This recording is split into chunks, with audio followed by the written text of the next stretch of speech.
নমস্কার। আজ আমি আবার আপনাদের মহাভারত পাঠ শোনাবার জন্য হাজির হয়েছি।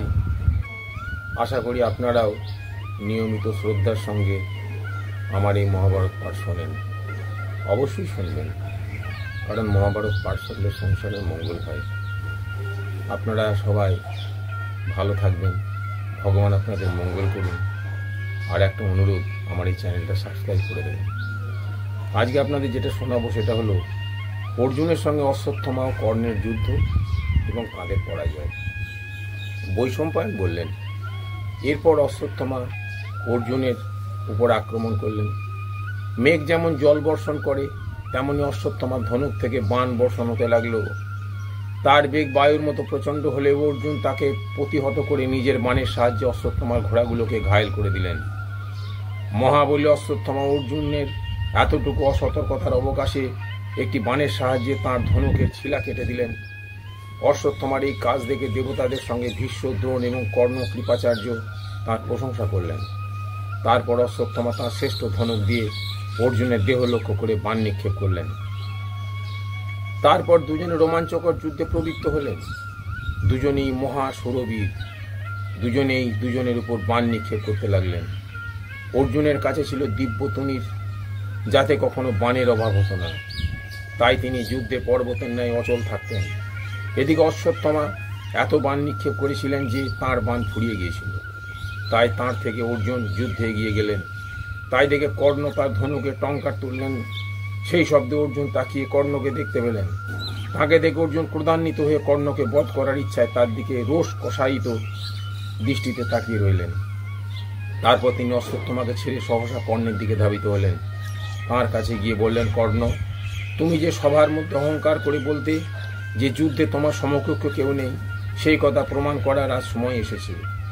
আমার সঙ্গে যুদ্ধ না করি যে তুমি এতদিন বড় বড় কথা বলে এসেছো, আজ আমার সঙ্গে যুদ্ধ করে তুমি তা প্রমাণ করো। মনে আছে সবার মধ্যে দ্রৌপদীকে দুষ্ট লোকেরা যখন কষ্ট দিচ্ছিল, তখন তুমি মজা দেখছিলে। আজ সেই অন্যায়ের ফল ভোগ করো। তখন আমি ধর্মবন্ধনে বাঁধা থাকায় সবকিছু সহ্য করতে বাধ্য হয়েছিলাম।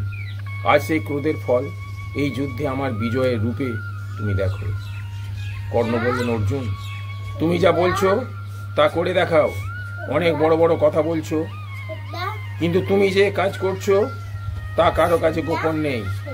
আগে তুমি যা সহ্য করেছো তোমার অক্ষমতাই তার কারণ।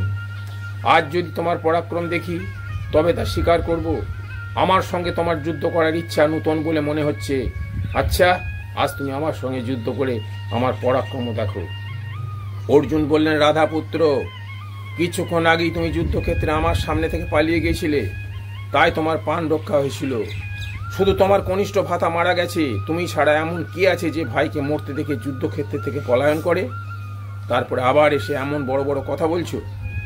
এই বলে অর্জুন কর্ণের কবচ ছিন্ন ভিন্ন করার জন্য বাণ ছুড়লেন। কর্ণ বাণ ছুড়ে তা প্রতিহত করতে লাগলেন।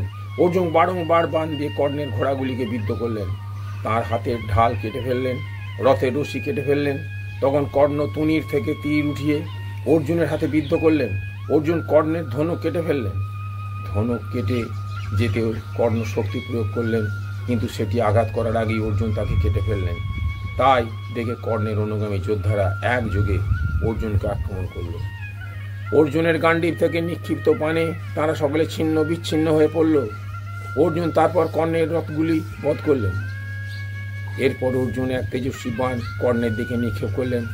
সেই বাণ কর্ণের কবচ ভেদ করে তার বুকে আঘাত করল। কর্ণে অচেতন হয়ে পড়লেন। পরে তিনি যুদ্ধক্ষেত্র ত্যাগ করে উত্তর দিকে পালিয়ে গেলেন।